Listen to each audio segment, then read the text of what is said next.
እኔ እኮ ብዙ እኮ ታገልኩ። መንገዱን ግን ያገኘሁት በመንበርከክ በመስገድ ነው። የዕለት አምልኮት ምስጋና ይሁን ለአብ ለወልድ ለመንፈስ ቅዱስ ብዬ ሰግዳለሁ። ስብሐት ለአብ ስብሐት ለወልድ ስብሐት ለመንፈስ ቅዱስ። ይኸውልህ እንዲህ ይከፈዋል። ጸጉር ከምትሸከሙ የጸሎት መጽሐፍ ተሸከሙ። እስቲ ይሄኛውን አጥፉትና መጸሎት መጽሐፍ አትይዙም። ጸጉር መሸከም ምን ይሰራል? ጭንቅላት ሲጠፋ ጸጉራችን ነው የሚያድገው። ያውም ደግሞ ሰይጣናዊ አስተዳደግ እምነትን፣ ባህልን፣ መንፈሳዊ ሞገስን፣ ክርስቲያናዊ ሕይወትን የማይወክል እነዛ እኮ የሉሲፈር ገብረው ነው ተንጨባራው ብቅ ያሉት። አንተ ተከተልክ፣ ሉሲፈር አብሮ ገባ። ጸጉርህ ተርፍህ እሱ ብቻ ሆነ። ከዛ ውጪ ህሊና፣ አእምሮ፣ ልቦና የለም። በተለይ አእምሮ የለም፣ አይሰራም። እምቢ ስላለ ሁሌ ተናግሬያለሁ፣ በተደጋጋሚ አስተምረናል። ያን መናጢ ቪዲዮ ወይም ዮሴፍ ቪዲዮ የምትመለከቱ የምታዩ ሰዎች ሁለት ነገር ትሸምታላችሁ ብያለሁ። የመጀመሪያው ሉሲፈርን ነው፣ ዋናውን ሳጥናኤል ታስገባላችሁ። ከዛ በኋላ መከራችሁን ትበላላችሁ። ሁለተኛ የዝሙት አጋንንት ይገባል።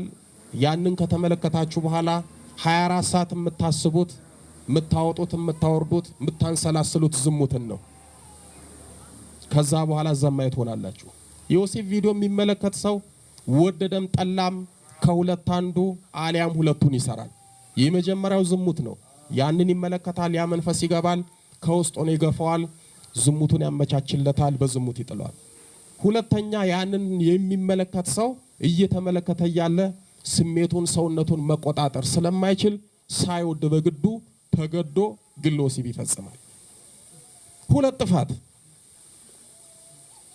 ሁለት ጥፋት ዝሙቱንም ግብረ ሰዶሙንም ግለ ወሲብንም ያስፈጽማል።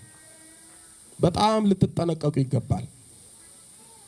እነሱ ትውልዱን ለማጥፋት ለማበላሸት በማህበራዊ ሚዲያ ላይ ዛሬ እኮ ዝሙቱም ኃጢያቱም እጃችን ላይ ነው ያለው።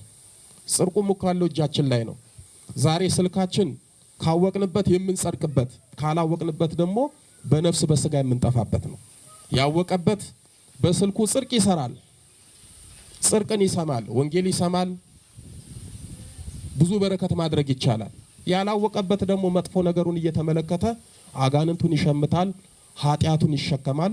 በመጨረሻ በሰይጣን ተይዞ የሉሲፈር የዝሙት አጋንንት መጫወቻ ይሆናል። በጣም ተጠንቀቁ። ብዙዎች ከዚህ ሱስ ለመላቀቅ ሲቸገሩ እናያለን። በተደጋጋሚ ተናግሬያለሁ። አንድ ሰው የዝሙት ቪዲዮ የመመልከት ሱስ ካለበት እሱን ከሚተው ሺሻ ቢተው ይቀለዋል። ያኛው በምክርም በትግልም ሊለቅ ይችላል። ይሄኛው አንድ መንፈሱን ካስገባን ብንተው ምናልባት ለአንድ ሳምንት ከበዛም ለአንድ ወር ነው። እንደው ጠንካራ ሰው ከሆነ ከ3 ከ6 ወር አያልፍም። የሆነ ቀን ቁጭ ብሎ መልሶ ድርግም አድርጎ ያሳየዋል። እንዲህ ያደረገ ውሃ መልሶ ውሃ ቅዳ እንደፈለገ ነው የሚጫወትብን። በጣም ልትጠነቀቁ ልታስቡ ይገባል። የዮሴፍ ቪዲዮ የሚመለከት ሰው ሰይጣን ሳይፈልግ ራሱ ጠርቶት የሚያስገባ ሰው ነው። አንዳንዴ ፈልጎን ይመጣል። እንዲህ አይነት ነገር የምትመለከቱ ከሆነ አጅሬን ራሳችሁ ፈልጋችሁ ሽታችሁ በግድ አስገባችሁ ማለት ነው። በጣም ተጠንቀቁ።